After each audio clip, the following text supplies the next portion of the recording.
FBI agent Michael Stone uttered only 3 words before his death. They know, run. But the truly shocking part of the story begins here. Richard Mills dropped the newspaper he was holding. The headline screamed, FBI agent Michael Stone found dead at midnight. His heart began to race. If Stone was dead, he was next. He opened his phone, dialing a number with trembling fingers. The line was busy. He called again. Still busy. In panic, he rushed to the window. Silhouettes were moving in the opposite apartment. They had already come. Mills ran to the kitchen, pulling out a box from behind the refrigerator. Inside were a fake passport, cash, and a small note. If you're reading this, it's too late. But find Emily Harper. She knows everything. By the time his door knocked, Mills had already hidden the box again. It was the FBI. And now he had nowhere left to run. Agent Sarah Coleman lined up 5 photographs on the table. They were all photos of dead people. Mills's face went pale. In the first photo was Dr. Elizabeth Harper, shot in the head. In the second photo, Dr. Martinez.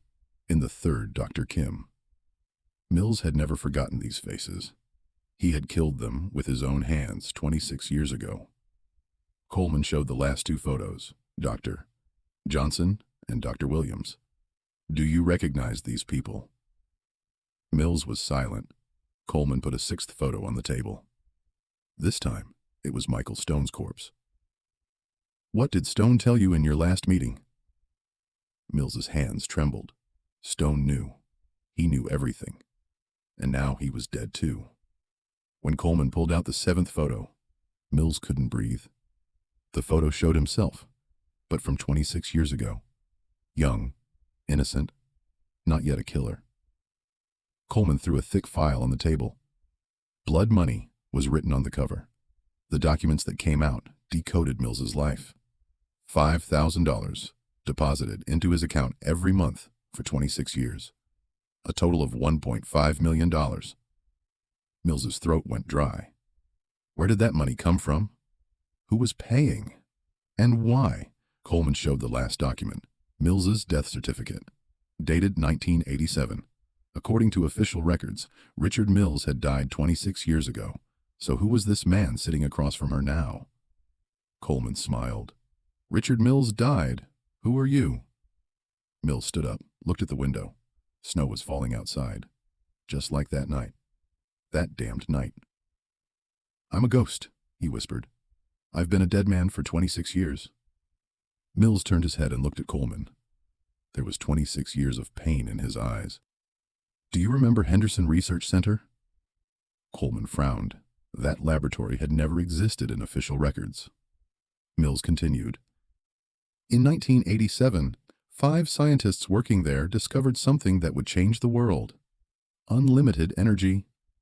Powerful enough to destroy the oil industry. Mills slammed his fist on the table. And we killed them. Stone and I massacred 5 innocent people for money. Coleman was shocked. Mills continued. But that was just the beginning. What we did that night was just the first link in a 26-year conspiracy chain. Mills fixed his eyes on Coleman. Did you find Harper's daughter? Because she's going to die too. Just like her mother. Coleman's phone rang. The moment she heard the voice, her face went white. What? When? Mills's heart began to race. Coleman hung up and looked at him. Emily Harper is missing. She left her laboratory 2 hours ago. Never made it home. Mills jumped up. Too late. They found her. Coleman checked her weapon. Who are they? Mills ran to the window, opened the curtain slightly. 3 black cars were parked across the street. Pentagon's Shadow Operation Unit. The real owners of the Whitman Project. Mills turned to Coleman. I'm warning you, Agent. These aren't just killers. They're the system. And the system will never let Emily live. Coleman headed for the door. Then we need to find her before they do. Mills ran after her. But first I need to tell you the truth. What does Emily have? Mills turned to Coleman in the taxi. His voice was very serious, very frightening. Emily has her mother's final work. But this isn't just a formula. Coleman was listening. This technology doesn't just solve the energy problem. It ensures humanity is free forever, from oil barons, energy cartels, even government control. The taxi suddenly braked. There was a roadblock ahead. Mills looked out the window and paled. Too late. Emily Harper was standing in the middle of the road, but there were 5 armed men next to her. Mills grabbed Coleman. "This is a trap." "They already caught Emily. Now they want us too." Coleman pulled out her weapon. "So what do we do?" Mills smiled, but this smile was deadly. "We're going to finish what we started 26 years ago." When Mills got out of the taxi, he had something in his hand. Coleman was surprised. What could the small device Mills pulled from his pocket be? Mills smiled. "I've been waiting for this moment for 26 years. When he activated the device, they heard Emily's voice. "This recording is my mother's last conversation before she was murdered. This device contains evidence of Pentagon's, CIA's, and oil giants' criminal partnership." Mills looked at Coleman. Emily was smart. She didn't trap herself. She trapped us. When the armed men approached, Mills raised the device. "This recording will be sent to all world media in 10 minutes. If you kill me, it will automatically activate." One of the armed men spoke. "This is just a bluff." Mills started laughing. "Ask Emily Harper. She's her mother's daughter." Emily Harper stepped forward. In the 28-year-old young woman's eyes was the same determination as her mother's. "Mr. Mills is right. This device is just a trigger. The real data is already safe." The leader of the armed men was raging with anger. "Where?" Emily smiled. "Everywhere. From Wikipedia to CNN, BBC to Washington Post. The whole world will know in 5 minutes." Mills understood the situation. Emily was one step ahead. "But I have one condition," Emily said. "These men will be caught, and the whole truth of the Whitman operation will be revealed." Coleman pulled out her phone. She was calling FBI units. Mills turned to Emily. "You avenged your mother."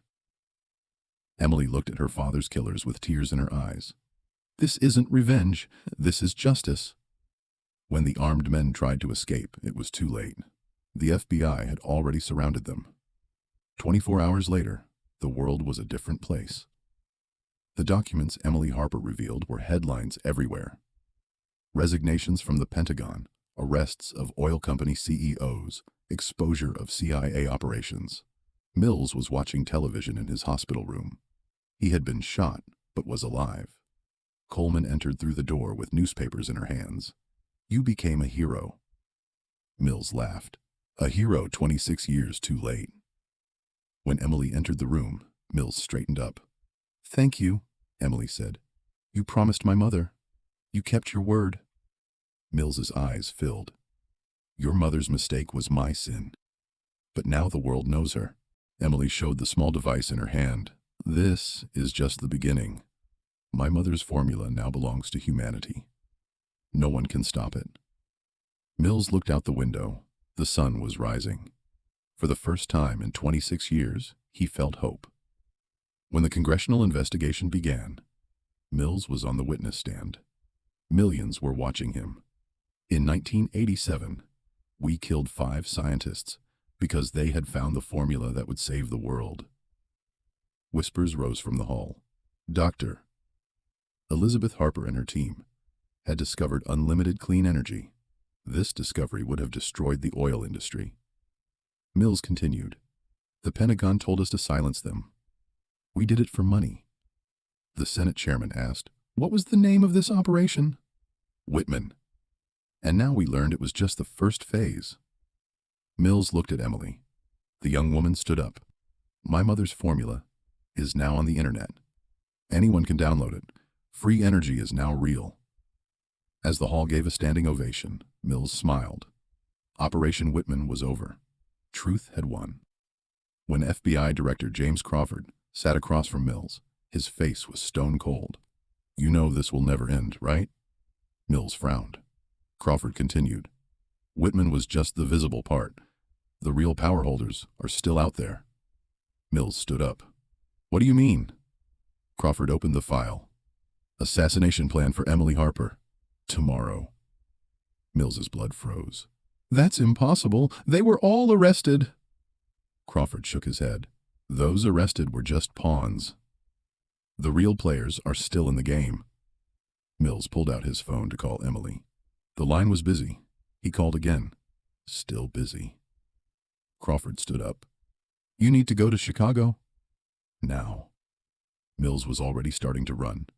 Emily was in danger, and this time he couldn't bear to lose. Because Emily wasn't just Harper's daughter. She was the last hope for the world. When he arrived at the University of Chicago, the building was in flames. Mills ran inside, heard Emily's voice through the smoke. I'm here.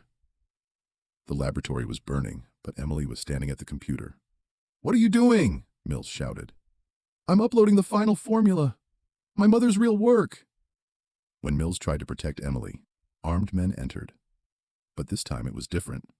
Emily was prepared. Too late, she shouted while looking at the computer. The formula is now being sent to every university, every research center in the world. Mills was shot in the back, but remained standing. Emily ran to him. It's over, Mr. Mills. My mother got her revenge. Mills fell to the ground smiling. He could hear sirens outside, and he could see on the screen. Upload complete. Free energy formula released worldwide. The world was now free.